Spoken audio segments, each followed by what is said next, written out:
Terima kasih untuk perkenalan. Ini saya seorang biasa, tapi Tuhan ingin saya bisa jadi berkat bagi banyak orang. Memang spesial juga hari ini akan tugas sinode adalah mentahbiskan para hambanya di gereja lokal agar semakin berfungsi, agar memang gereja itu semakin kuat. Ya, kita rindu pagi hari ini kita mengerti kehendak Tuhan di balik dari situasi yang mungkin menakutkan, ya, situasi yang membingungkan. Kita bersyukur bahwa kita masih bisa ibadah bersama-sama. Beberapa negara bahkan bisa dihentikan dan kemudian jadi ibadah online gitu kan, di Singapura, di Korea, di Jepang. Dan kita menyadari bahwa Indonesia yang tadinya pikir bersih, ya, kenyataannya kita juga mulai terkena dengan virus corona ini. Bahkan sekolah sudah mulai diliburkan, kantor di Jakarta kemungkinan akan begitu, pekerjaannya sifatnya online. Walaupun kita tahu bahwa ya ada mujizat, ada kesembuhan, tapi yang bagi saya yang paling penting adalah kita mengerti bahwa dibalik dari semua yang sedang terjadi sebenarnya apa sih yang Tuhan mau kita mengerti. Itu penting karena saya percaya bahwa semua tidak kebetulan. Kalau memang penyakit itu berbagai faktor, ya, ada juga jenisnya gitu kan, yang sudah terjadi, demam berdarah kah, paru-paru kah, kanker kah, begitu banyak gitu. Tapi dengan corona ini begitu cepatnya. Saya sudah baca tadi pagi sudah 150 negara dan juga korbannya sudah lebih daripada 2.000 yang meninggal, belum yang terinfeksi. Bahkan Eropa juga menjadi negara-negara yang lockdown, negara yang menutup negara lain. Ini bukan hanya bicara tentang penyakit, tapi dampak secara global juga kepada ekonomi. Karena China yang negara terbesar kedua di dunia, yang juga termasuk kepada Indonesia. Ini yang sesuatu yang menurut saya bukan kebetulan, tapi sesuatu yang menjadi peringatan bagi kita untuk kita mengerti apa sih yang Tuhan kehendaki. Emang Alkitab katakan di kitab Wahyu bahwa Wahyu pasal 6 kebicaraan tentang akhir zaman, ya memang semakin mendekati kedatangan Tuhan, meterai sudah dibuka. Wahyu 6 katakan bahwa ada meterai keempat berbicara tentang kuda hijau kuning, yang katakan penyakit sampar itu akan terjadi. Saya bacakan Wahyu 6 ayat yang ke-8. Boleh tolong dia, nah, saya belum sempat kirim. Dan aku melihat sesungguhnya ada seekor kuda hijau kuning dan orang yang menungganginya bernama Maut, kerajaan maut mengikutinya, dan kepada mereka diberikan kuasa atas 1/4 dari bumi, membunuh dengan pedang, dengan kelaparan dan sampar, dan dengan binatang-binatang yang buas di bumi. Saya tidak akan jelaskan tentang eskatologinya, tetapi Alkitab di Wahyu pasal 6 menjelaskan tentang ada ketika kita masuk ke zaman, kita ada tahap-tahap. Materai pertama, kedua, ketiga, keempat, dan keempat ini sesuatu yang sangat serius. Katakan ada kuda hijau kuning yang menggambarkan bisa menggambarkan virus, bisa menggambarkan juga mahma karena gempa bumi sebagainya. Dan juga memang kami yang di barat ini juga sudah diperingatkan untuk adanya gempa megatrust di Selat Sunda yang mendekati 9 skala Richter. Saya percaya bahwa semua itu bukan karena kebetulan. Tuhan sedang menggenapi firman-Nya supaya kita sadar bahwa ini satu peringatan yang begitu besar.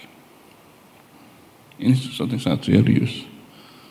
Tidak ada negara yang imun terhadap virus, terhadap bencana. Ya. Dan kalau kita lihat situasi ini, memang inilah kita sudah di ujung dari akhir zaman. Tapi juga kita menyadari bahwa ada satu rencana Tuhan yang besar bagi gerejanya. Karena Alkitab katakan bahwa Tuhan tidak akan datang kecuali Injil kerajaannya diberitakan menjadi kesaksian bagi semua bangsa, seluruh dunia. Nah, jadi ini waktunya. Ya, saya tadi Mei ini ke China, bukan Wuhan tapi ke Shenzhen, karena akan buka kelas S2. Saya lihat di sana gitu. Ada sekitar 17 mahasiswa S2. Tapi ketika mereka pulang kemarin ke Jakarta pas Sinsia, setelah mereka pulang baru kemudian sebulan kemudian terjadi virus ini gitu. Mereka nggak bisa pulang lagi ke Wuhan atau cari ke Shenzhen karena sudah diblok dari China, flight sudah nggak ada sebagainya.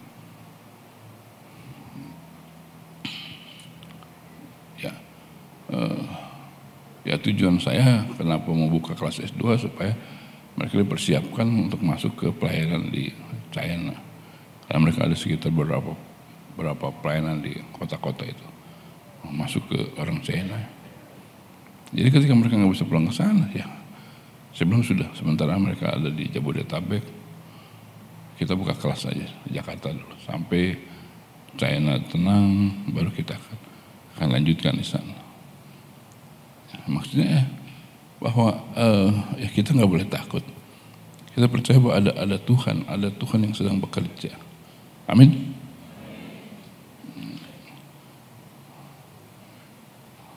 Tapi kita mengerti apa yang harus kita lakukan.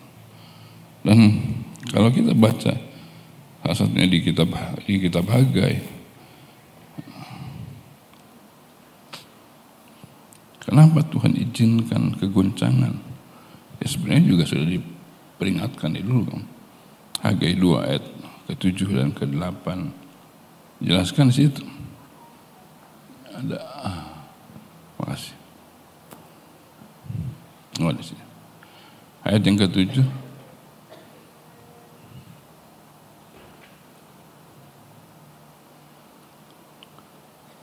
Ya. Boleh baca sama-sama? 1, 2, 3.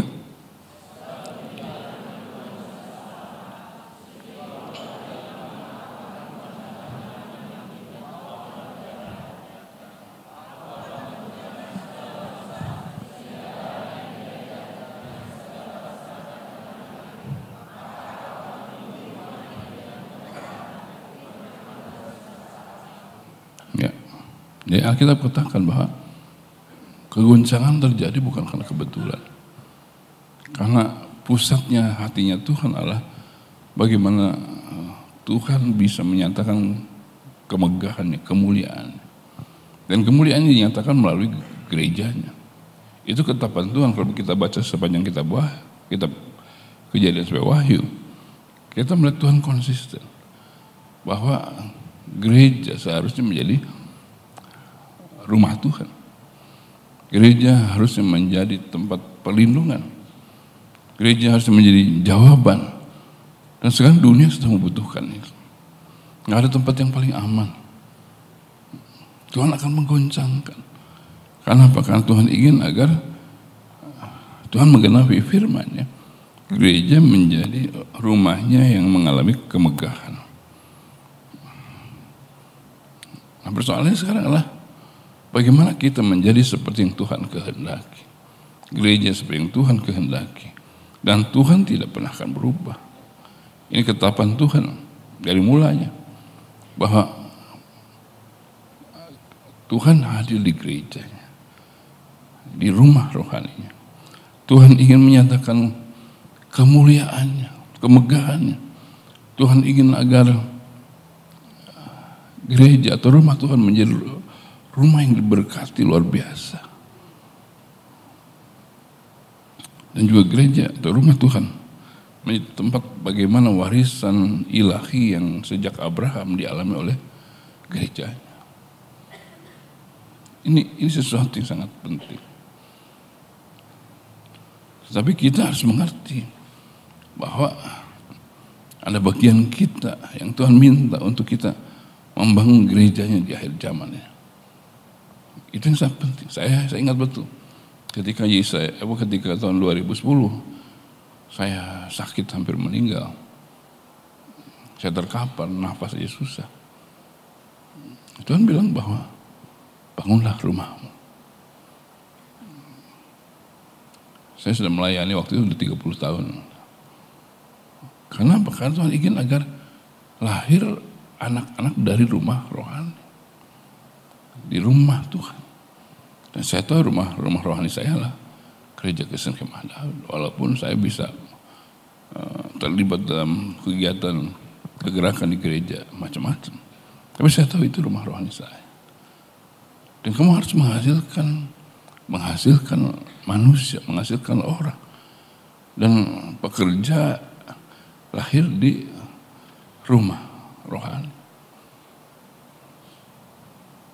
Karena menyadari bahwa saya walaupun saya selama 30 tahun rasanya nggak pernah mundur gitu, tapi rasanya nggak ada. Maksudnya hasilnya begitu sedikit gitu. Rasanya belum apa-apa. Kamu butuh orang. Nah,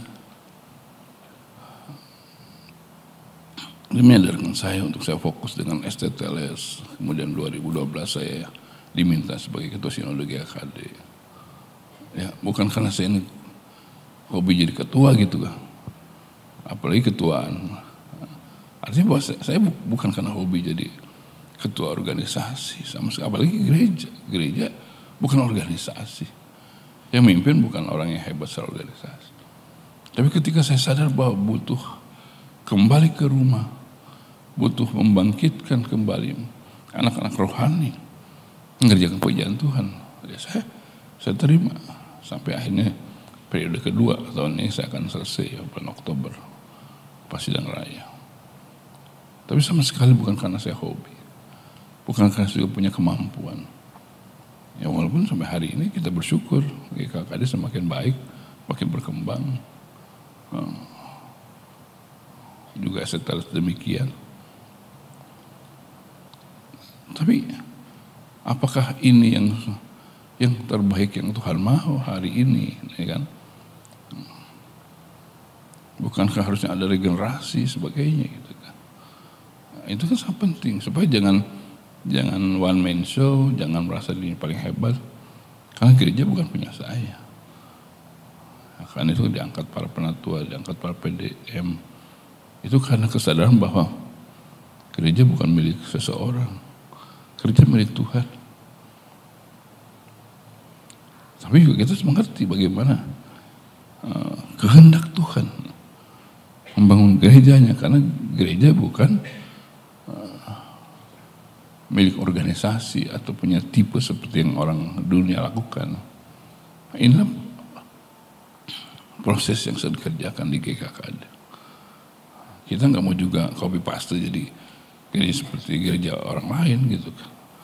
Menemukan yang tepat kan itu yang tidak mudah.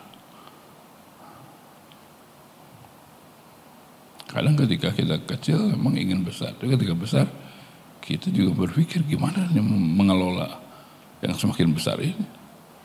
Karena kalau salah melangkah kita juga bisa salah gitu kan. Dan saya bahagia karena ada PDM, ada penatua yang akan diteguhkan. Itu kan sebukti juga bagi bukti komitmen sama-sama kita ambil bagian dalam pelayanan. Jadi Hagai 2 ini memberi satu peringatan bahwa Tuhan punya urusan dengan gereja, dengan rumah rohani. Kita diingatkan dengan kegoncangan yang ada, Tuhan ingin membangun gerejanya. Akan datang Tuhan besar, akan datang aliran berkat yang besar. Tapi apa kita siap? Berkat itu kan bukan saja menyenangkan, tapi juga kalau salah mengelola, kita pun jadi persoalan gitu. Ini yang jadi tantangan bagi kita. Nah, kalau kita menyadari bahwa itu jadi fokusnya Tuhan, maka Tuhan ingin kita sama-sama, bukan cuma satu orang ketua sinode, atau satu orang penatua, atau 3 orang penatua, 4 orang penatua. Tapi semua kita sebagai jemaat menjadi bagian dari pembangunan rumah Tuhan di akhir zaman ini. Itu yang Tuhan minta. Jadi mari kita fokus kembali kepada firman, bukan fokus kepada sakit yang ada, kesulitan, berita yang ada. Memang kita harus waspada. Betul, mungkin cara salaman, ya nggak apa-apa, nggak ada masalah. Kalau itu kebaikan bagi kita harus lebih waspada untuk menggunakan pembersih dan sebagainya. Tapi yang sangat penting bagi kita harus kembali kepada firman.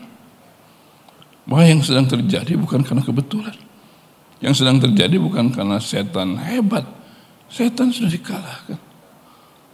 Lebih 2000 tahun yang lalu di kayu salib. Dia sudah kalah. Hanya memang dia nggak pernah ngaku kalah. Suka pura-pura kalah. Kita nggak percaya kita sudah menang. Itu masalahnya. Karena kita nggak berpegang pada firman. Menang bukan karena kita ini hebat, kaya atau lainnya. Tapi menang karena Kristus yang sudah memberikan kemenangan bagi kita. Kemenangan karena Kristus itu memberi harapan bagi kita. Kita tidak akan jadi korban. Kita tidak akan mati jadi penonton. Kita akan jadi jawaban. Bukan karena kita mampu, bukan karena kita hebat. Tapi Tuhan sudah memberikan itu. Dan kita punya Roh Kudus yang berjanji tidak pernah akan meninggalkan kita. Dan Roh Kudus ada di mana? Ada di hati kita.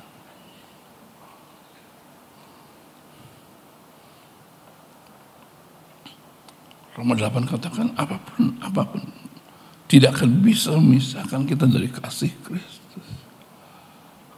Tapi kita harus menjadi orang yang menghargai, menghormati Tuhan dengan hidup dalam kebenaran, kekudusan, ketaatan, kesetiaan. Itu bagian kita. Nah, demikian yang Tuhan rindukan. Tuhan ingin agar kita membangun bersama-sama rumahnya, rumah rohani dengan GKKD. Bukan untuk saya nggak punya kepentingan.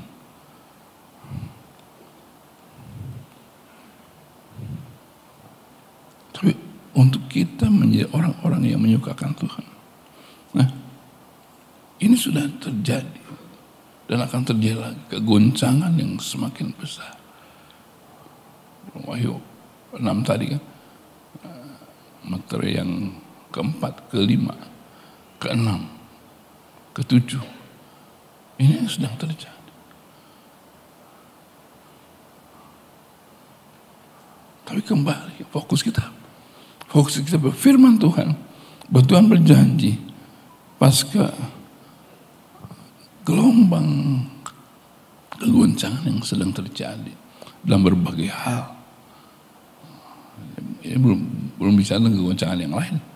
Baru ekonomi, baru penyakit, belum bicara kegoncangan karena gempa bumi, kegoncangan juga dalam masalah sosial. Begitu banyak. Jangan mengerti bahwa Tuhan ingin kita diminta oleh Tuhan. Kalau baca ayat yang ke-10, ini Tuhan rindukan. Tuhan ingin agar gereja fokus kepada firman-Nya. Dikatakan Hagai 2 ayat yang ke-10. Boleh baca sama-sama. Hagai 2 ayat yang ke-10.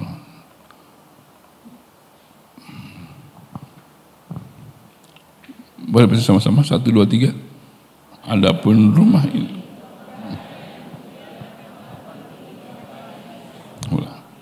Tuhan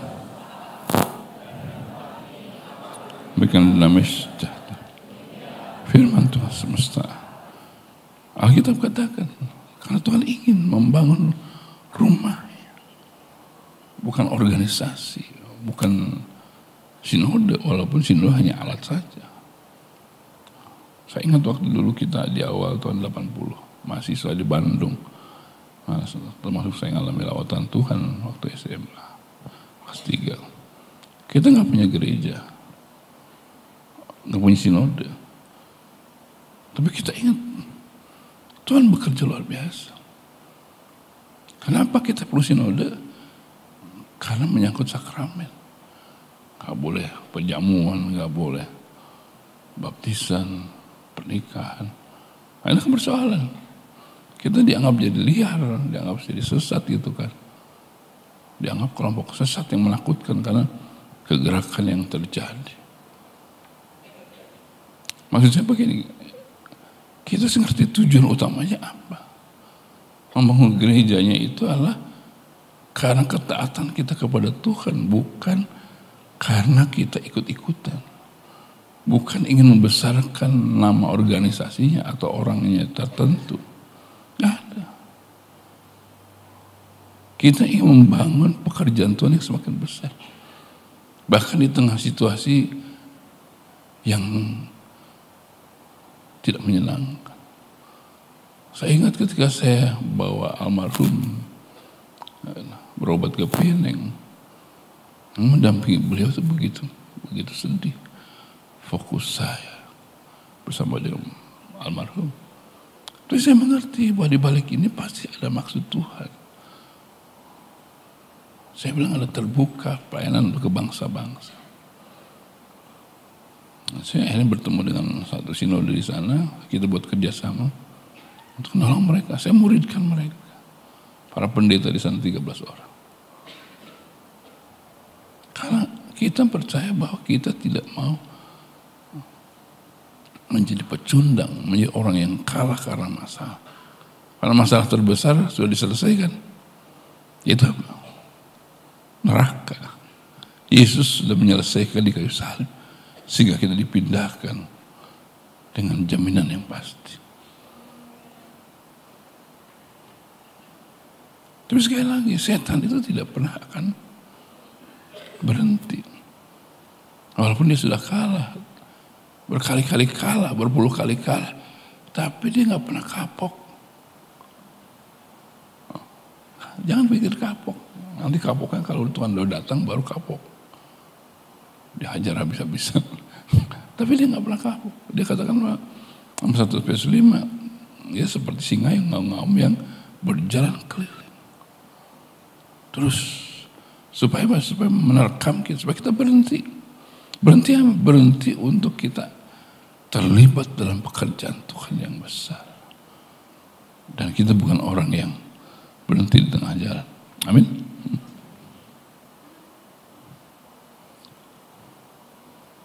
Ini yang jadi komitmen kita. Nah, itu Alkitab katakan, kalau kita menjadi bagian dari pembangunan rumah Tuhan, yang Tuhan berjanji bahwa yang terakhir ini akan lebih hebat, lebih megah dibandingkan dengan yang lain, yang lalu. Tuhan yang nyatakan itu, nyatakan kehebatannya, kemegahannya dalam mujizat, kemegahannya dalam berkat, kemegahannya dalam kuasa. Tuhan sediakan. Kalau kita percayakan janji Tuhan, maka bangkit semangat kita. Kita harus saling membangkitkan semangat kita, bukan memprovokasi sehingga kita saling menjadi ketakutan.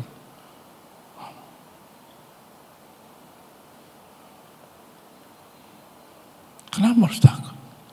Nah, kita takut. Paulus katakan kematian adalah keuntungan bagiku. Hidup adalah bagiku Kristus. Karena hidup untuk memberi buah. Kita kan yang paling penting bagaimana kita memberi buah yang semakin banyak. Bukan situasi yang kita alami. Dan ini fakta yang terjadi. Nah, kita katakan bagian kita, kalau kita ingin ambil bagian membangun rumahnya di akhir zaman yang kemegahannya melebihi dari yang lalu, di hari-hari yang tidak mudah ini.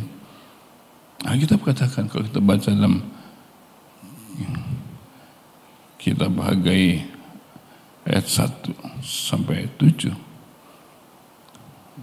dan ke-8, Hagai 1 ayat 7-8.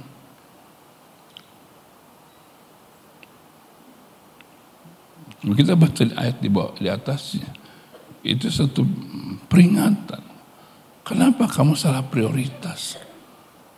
Kenapa terus beralasan bahwa bait Allah diabaikan? Ya alasannya banyak. Karena tantangan begitu besar, ada orang-orang yang gak suka. Setan gak pernah suka untuk kita membangun gereja seperti yang Tuhan rindukan. Dan dia akan terus berusaha untuk menghentikan kita, mengalihkan kita. Itu tantangan. Kan itu kenapa di China, kenapa di negeri lain untuk ibadah itu begitu susah. Dan setan juga ingin menahan ini dengan situasi yang sekarang, sehingga mau ketemu itu menjadi menakutkan, takut kena penyebaran virus. Saya bilang saya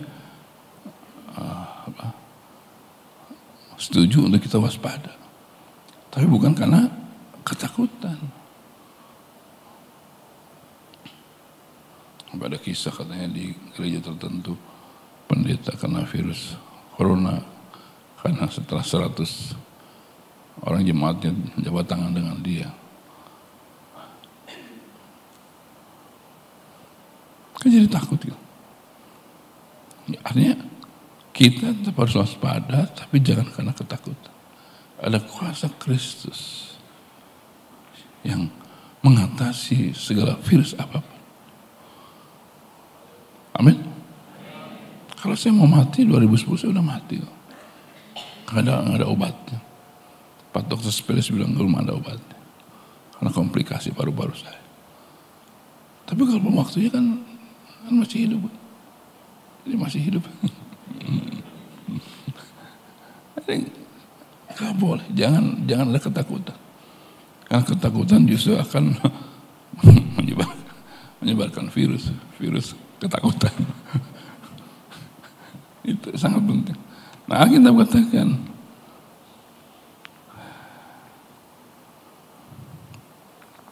berhenti untuk kita beralasan. Habis gak ada duit, habis banyak musuhnya. Bahkan berpikir wah ini belum waktunya lah. Ini waktu. Saya ingat 40 tahun yang lalu kenapa saya jadi melayani Tuhan. Masih mahasiswa, masih SMA. Dan tahun 2007 saya keluar dari pegawai negeri tanpa pensiun. Karena kesadaran bahwa rumah Tuhan harus ada yang dibangun. Saya tidak katakan saya akan membangunnya, Tuhan akan membangunnya. Tapi saya ingin menjadi bagian daripada rumah Tuhan. Kenapa saya terima sinode GKKD? Kenapa saya urus estetelat? Ya, karena saya tahu bahwa ini penting. Ini bukan untuk diri kita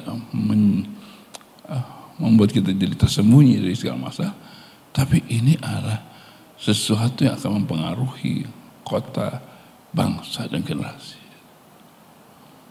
Nah, kita katakan dalam Haggai 1 ayat 7 dan 8, kan itu begini firman Tuhan, perhatikanlah keadaan. Coba perhatikan, masa nggak kita bisa perhatikan? Perhatikan keadaan, perhatikan situasi generasi ini, perhatikan. Kita harus perhatikan tanda-tanda zaman ini. Aware, sadar. Kalau bahasa Koreanya tuh eling.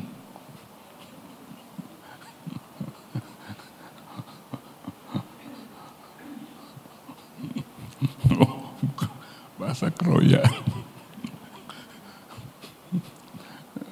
Kali ini kita sadar Tuhan sudah begitu dekat.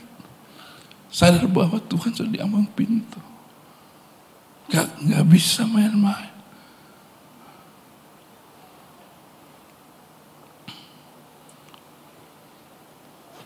Berhenti kita beralasan. Kita mengerti ini prioritas yang Tuhan minta di hidup kita. Kita membangun rumah Tuhan. Saya tidak maksudkan kemudian semua jadi diangkat pendeta dan penatua. Kalau semuanya diangkat pendeta, siapa jemaatnya? Saya tidak maksud semakin jadi pengkhotbah, kalau semua pengkhotbah siapa yang dengerin? Tapi yang saya maksudkan adalah kita menemukan bagian kita. Jadi dimulai pada apa? Dimulai pada satu kesadaran. Amin. Berhenti beralasan. Perhatikan keadaan.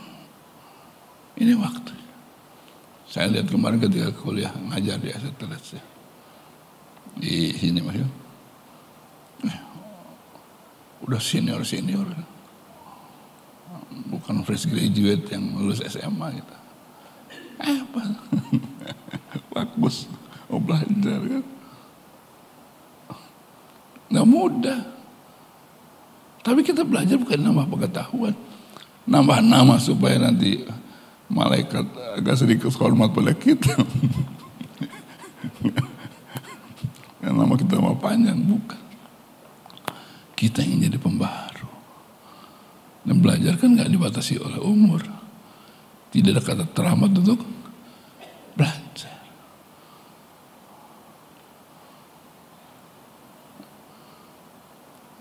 Ya saya bukan promosi sih, bukan, hanya ya ikut aja. Kesadaran untuk lebih efektif, ambil bagian dalam pekerjaan Tuhan, membangun rumahnya, maka mau tidak mau kita harus belajar. Makin belajar bukan tambah pintar, tambah bodoh. Kenapa? Karena ketika tahu yang baru, banyak juga yang kita belum tahu. Jadi kalau nggak mau belajar, ya silakan simpulkan sendiri. Tapi semangat ini penting. Kesadaran, sadar ini waktu, ini saatnya. Saya memang sudah generasi lama yang 40 tahun melayani. Tapi ketika anak muda berkumpul di Jakarta, punya komitmen untuk 3 juta penuhi, kelompok IFE, International Finishing Alliance. Lihat mereka dengerin 2 kali. Mereka ngomong apa ya silakan. Tapi kan dipaksa saya ngomong yang ngomong kan. Begini harus membangun satu kegerakan. Oh gitu. Udah jadi diminta saya penasehat. Lah emang kurang kerjaan saya. Akhirnya saya harus bantu mereka, nemenin mereka. Bukan untuk saya yang tampil. Karena betul kita butuh menyiapkan penuhi di berbagai kota. Bahkan diutus ke bangsa-bangsa. Ya, jadi ngerasa muda kan, ngerasa muda lagi gitu.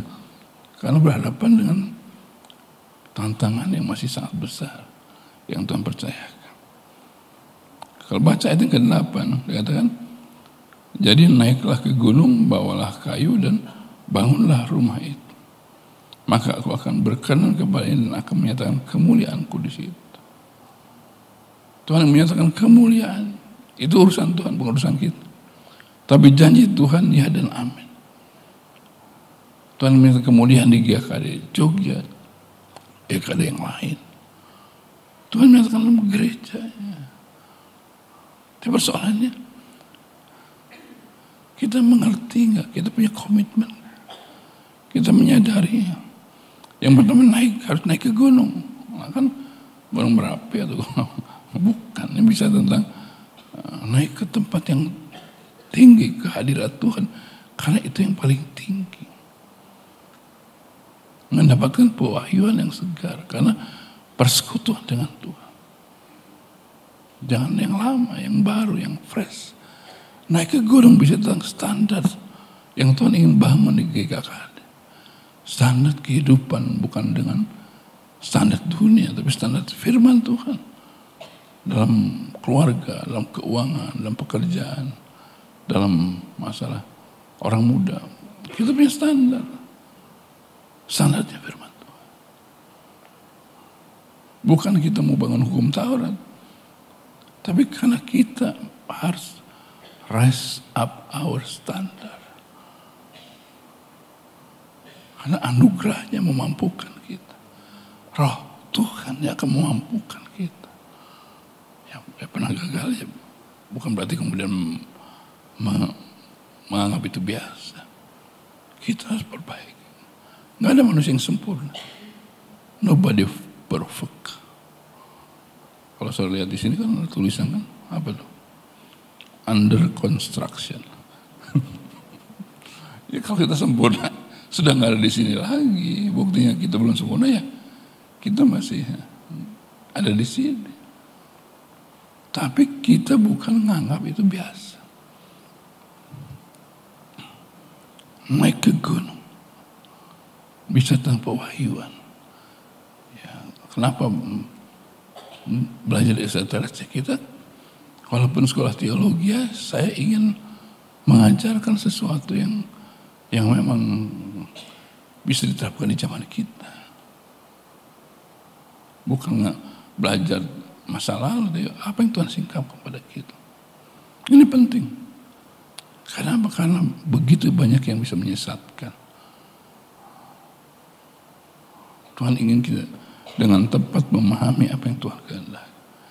Ini penting karena kita harus rise up our standard. Kita harus naikkan standar. Maka gereja itu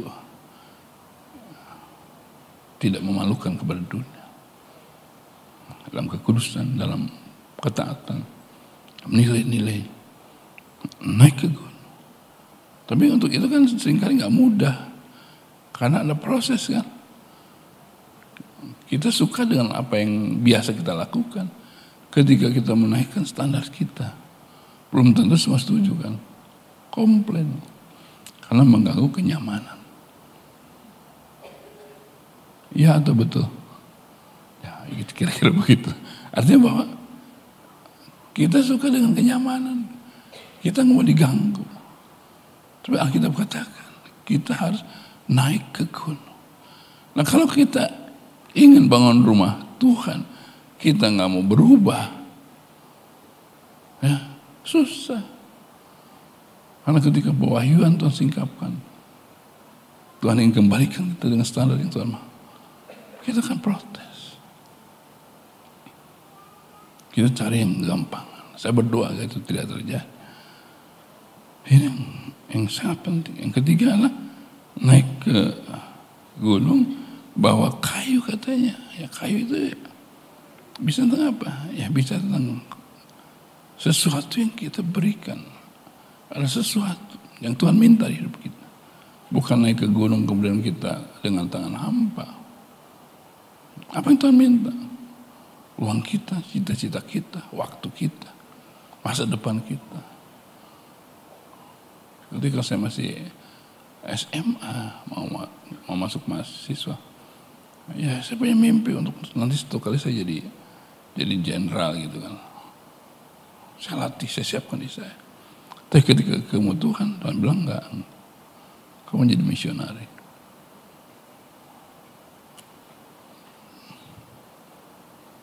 Maukah kita berkorban sesuatu? Tapi percayalah, berkorban untuk pekerjaan Tuhan, membangun rumahnya tidak pernah akan rugi. Walaupun mungkin sementara tampaknya rugi, tampaknya bahkan sia-sia. Saya 40 tahun melayani. Saya menjadi saksi. Melayani bukan karena masalah ingin mengejar gelar atau ingin punya ketenaran. Nah, saya melayani sebagaimana adanya di sana. Yang dibangun ya udah, saya serahkan kalau semuanya bisa kan.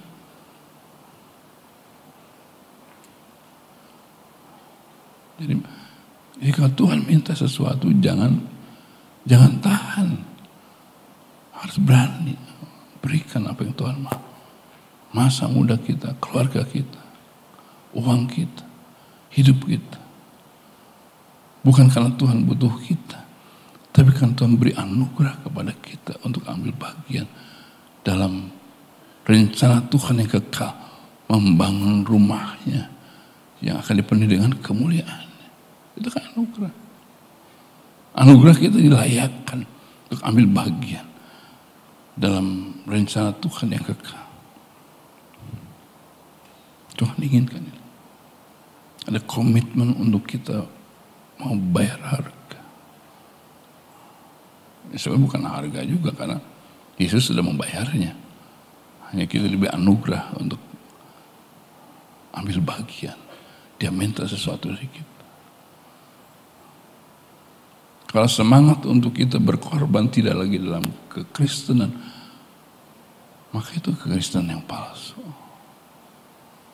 Mau korban batin kah, korban dompet kah, korban masa depan kah, sepertinya begitu.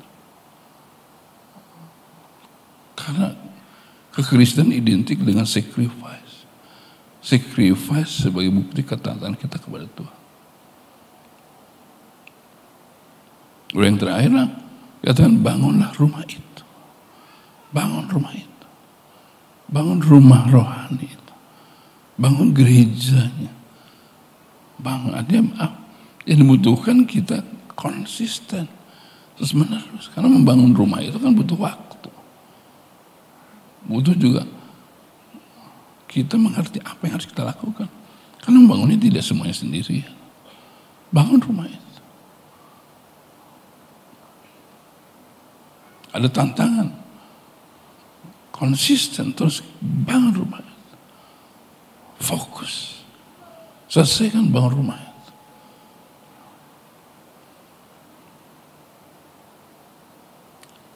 Temukan dan hidup dalam panggilan yang Tuhan mau, itu bagian kita. Apa yang jadi bagian kita? Saya jadi ketua sinode ternyata paling panjang di Sinode Kemah. 3 kali. Tahun 2000 sampai 2004. Kemudian saya ngurusin jaringan doa nasional. 2012 sampai 2020. Saya yang paling panjang. Saya juga nggak tahu. Bukan karena saya hobi jadi ketua. Ya, itulah yang saya bisa lakukan tuh gerejanya.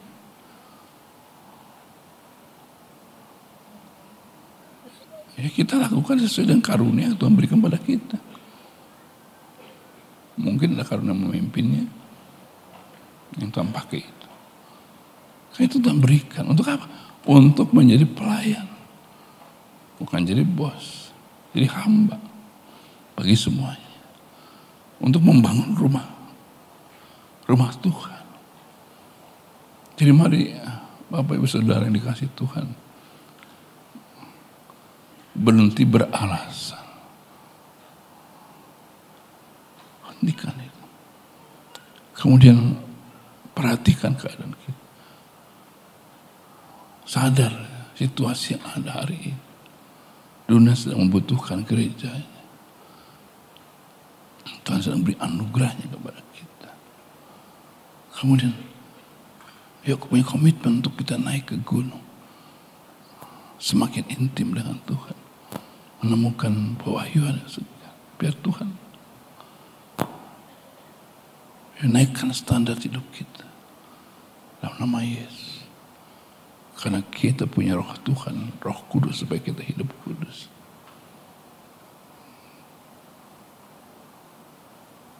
Kemudian Alkitab katakan bahwa kayu,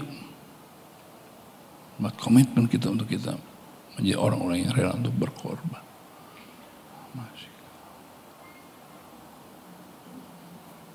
Jangan jadi orang yang self-oriented, selfishness. Tapi harus Christ oriented.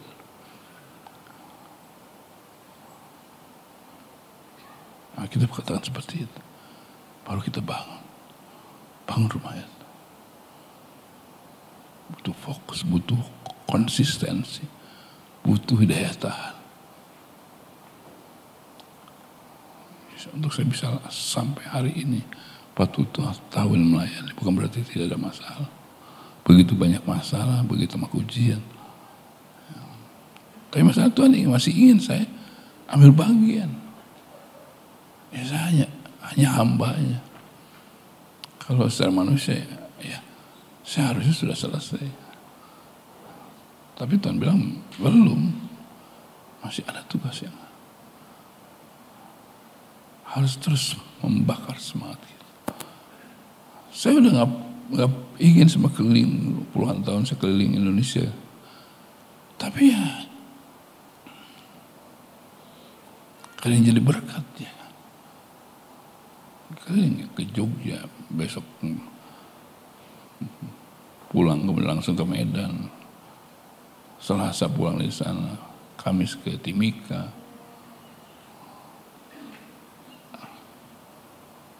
Gimana gitu? Tapi kemana?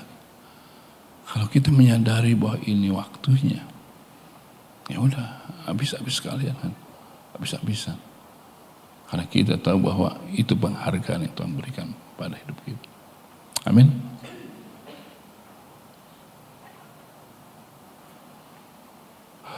Biar Tuhan menemukan orang yang Dia cari, orang yang punya satu kerinduan menjadi alat Tuhan membangun rumahnya di generasi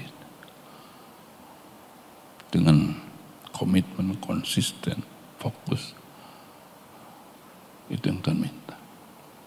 Yuk kita berdoa. Kami tahu Tuhan ada bersama kami. Engkaulah pemilik gereja-Mu ya Tuhan.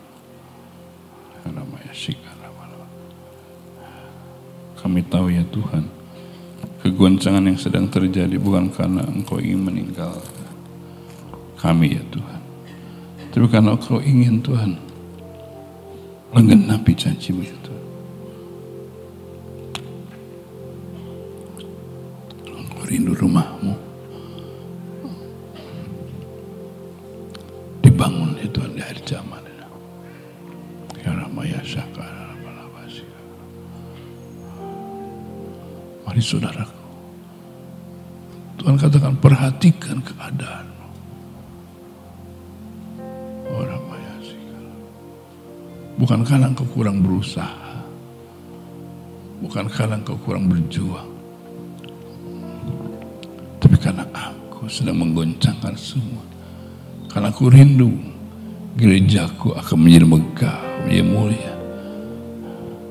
Karena aku siapkan harta bangsa-bangsa. Untuk gereja memberi makan kepada dunia. Untuk gereja memberi jawaban bagi dunia. Untuk gereja menjadi mercusuar atau terang Tuhan di generasi gelap. Ini tempat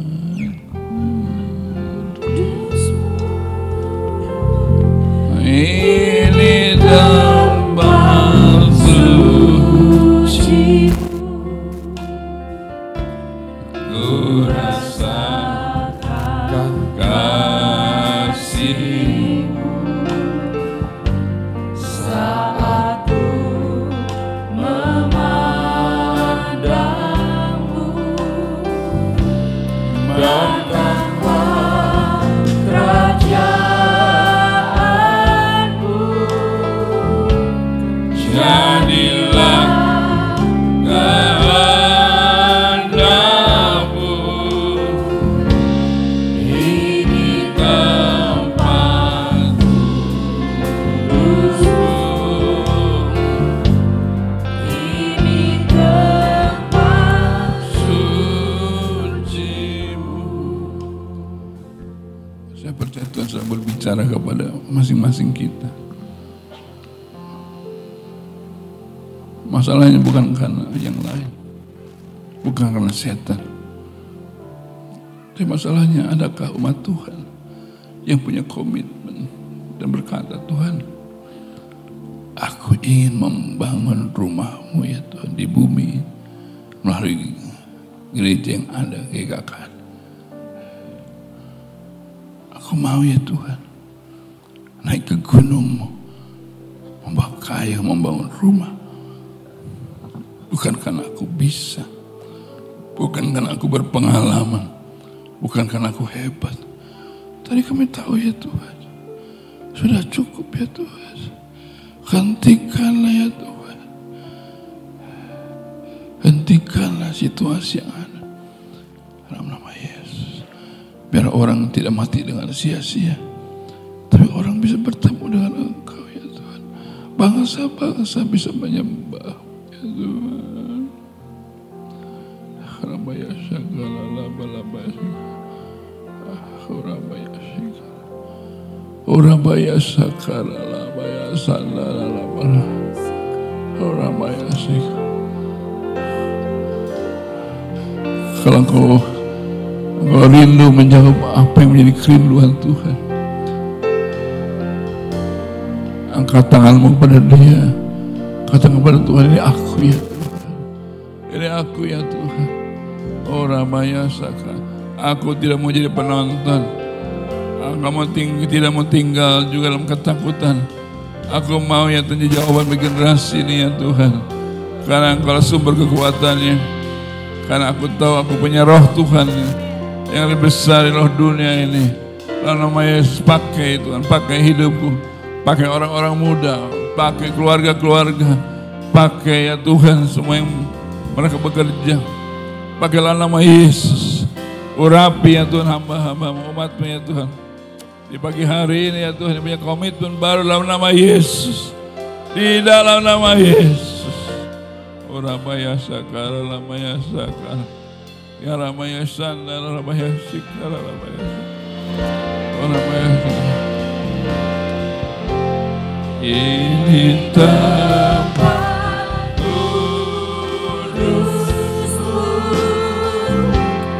ini mari kita bangkit berdiri, mari sembah Dia.